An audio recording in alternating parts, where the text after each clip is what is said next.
Mummy শুনলেই মনে হয় বিশাল পিরামিড, অভ্যন্তরে গোপন প্রকোষ্ঠে কারুকার্যময় কফিন, আর তাতে শায়িত কাপড়ে পেঁচানো মৃতদেহ। মমি মিশরীয় সভ্যতার কথাই তাই সর্বাগ্রে মনে হয়। তবে তারাই কিন্তু প্রথম নয়। তাদের আগে এবং পরে অনেকেই এই প্রক্রিয়ায় মৃতদের সংরক্ষণ করেছে। আগুন মমি তারই উদাহরণ। ধোঁয়া দিয়ে শরীর শুকিয়ে মমিকরণের এই প্রক্রিয়ার প্রচলন ছিল আমাদের এশিয়া মহাদেশে, ফিলিপাইন।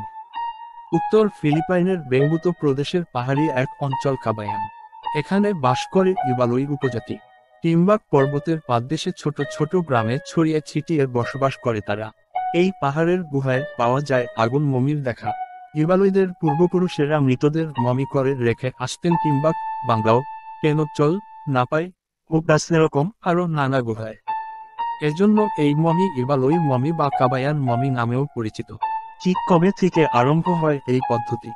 এখন পর্যন্ত পাওয়া তথ্যপ্রমাণ বিশ্লেষণ করে বিজ্ঞানীরা মনে করেন এর সূচনা 1200 খ্রিস্টাব্দে। তবে অনেক বিশেষজ্ঞের মতে মমিকরণ শুরু হয়েছিল তারও অন্তত 1000 বছর আগে। সূচনা নিয়ে বিতর্ক থাকলেও সমাপ্তি নিয়ে সন্দেহের অবকাশ নেই। 1500 শতকে স্প্যানিশ অভিযাত্রী ফার্দিনান্দো ম্যাজেলান ফিলিপাইনে উপনিবেশ স্থাপন করেন। খ্রিস্টধর্মের প্রসারের সাথে সাথে হারিয়ে যেতে থাকে স্থানীয় ঐতিহ্য ও সংস্কৃতি। এই ধারায় বিলুপ্ত হয়ে যায় মৃতদেহ সৎকারের এই প্রক্রিয়া। ইবালুইরা ঠিক কিভাবে মমি করত সেটা নিয়ে খুব বেশি লিখিত বিবরণ পাওয়া যায় না। তবে প্রজন্মের পর প্রজন্ম চলে আসা গল্প থেকে বেশ ভালো তথ্য পাওয়া যায়। আধুনিক প্রযুক্তি ব্যবহার করেও জানা গেছে অনেক কিছু। সব সুতো জোড়া দিয়ে জানা যায় মমিকরণের শুরুটা হতো ব্যক্তি জীবিত থাকাকালেই। মুমূর্ষুকে পান করতে দেয়া হতো লবণাক্ত একরকম পানীয়। নোনা পানি শরীরকে পানিশূন্য করে দেয়, সেটা জানা ছিল স্থানীয়দের। তারা মনে করত মৃত্যুর আগে এই পানীয় খাওয়ালে শরীর থেকে পানি বেরিয়ে যাবে তাড়াতাড়ি। তবে আধুনিক বিজ্ঞানের মতে মমি তৈরির পেছনে এই প্রক্রিয়ার অবদান ছিল না বললেই চলে। মূল কাজ শুরু হতো ব্যক্তি মারা যাবার পর। সব মিলিয়ে সপ্তাহখানেক থেকে মাসও লাগতে পারত। প্রাথমিক ধাপে ঠান্ডা পানি দিয়ে গোসল দেয়া হতো মৃতদেহ। এরপর তাকে ঢেকে দেয়া হতো কোলেবাও নামে বিশেষ ধরনের কম্বলে। মাথায় পরানো হতো সিনালিবুবো নামে একরকম স্কার্ফ। মৃতকে বসানো হতো মৃতদের চেয়ার, সাঙ্গাচিল্লে। কম্বল দিয়ে বাঁধা থাকতো তার দেহ, আর স্কার্ফ দিয়ে সোজা করা থাকতো মাথা। পরবর্তী ধাপ ছিল ধোঁয়া দিয়ে মৃতদেহ শুকিয়ে ফেলা। এজন্য ছোট করে আগুন জ্বালিয়ে তার নিচে রাখা হতো চেয়ার। তবে সরাসরি মৃত ব্যক্তিকে আগুনের সংস্পর্শে আনা হতো না কখনোই। তাপে শরীরের সমস্ত পানি ধীরে ধীরে বের হয়ে যেত, সেটা সংরক্ষণ করা হতো বোতলে। পুরোপুরি শুকিয়ে গেলে চেয়ার থেকে মৃতদেহ নামিয়ে আনতো ইবালুইরা। এবার আসতো শেষ ধাপের কাজ। কুঁচকে যাওয়া দেহ সূর্যের আলোতে রেখে দুদুয়ান অনুষ্ঠান পালন করত আত্মীয় ও সমাজের বয়োজ্যেষ্ঠরা। উদ্দেশ্য চামড়ার উপরের অংশ ছাড়িয়ে নেয়া। স্থানীয় লতাপাতা আর শেকড় বাকড় দিয়ে তৈরি বিশেষ ঔষধ শরীরে লাগিয়ে জ্বালানো হতো তামাক। এমন ব্যবস্থা করা হতো যাতে এই ধোঁয়া মৃতের নাকমুখ দিয়ে প্রবেশ করে। ইবালুইরা মনে করত এর ফলে শরীরের ভেতর যদি আর কোনো পানি থেকেও থাকে সেটা শুকিয়ে যাবে। বলাই বাহুল্য, বিজ্ঞানীরা এই তত্ত্বও ভুল বলে জানিয়েছেন। কাজ শেষ, এবার মৃত ব্যক্তি প্রস্তুত শেষবিদায় নেবার জন্য। মমিকে কোলেবাল দিয়ে কয়েকস্তরে ডেকে কাঠের কফিনে মায়ের পেটে শিশু যেভাবে থাকে অনেকটা সেভাবে রেখে দিত সমাজের লোকেরা। নানা আচার পালন করতে করতে বয়ে নিয়ে যেত পাহাড়ি গুহায়। সেখানে তাকে রেখে দিয়ে তবে সমাপ্ত হতো শেষ। ইবালুইদের বিশ্বাস অনুযায়ী আগুন মমিকে যেই গুহায় রাখা হয়েছে সেখানে থেকে কখনোই বের করা যাবে না, তাহলে কষ্ট পাবে তাদের আত্মা। তেমন হলে নেমে আসবে অভিশাপ, দেখা দেবে নানা দুর্যোগ।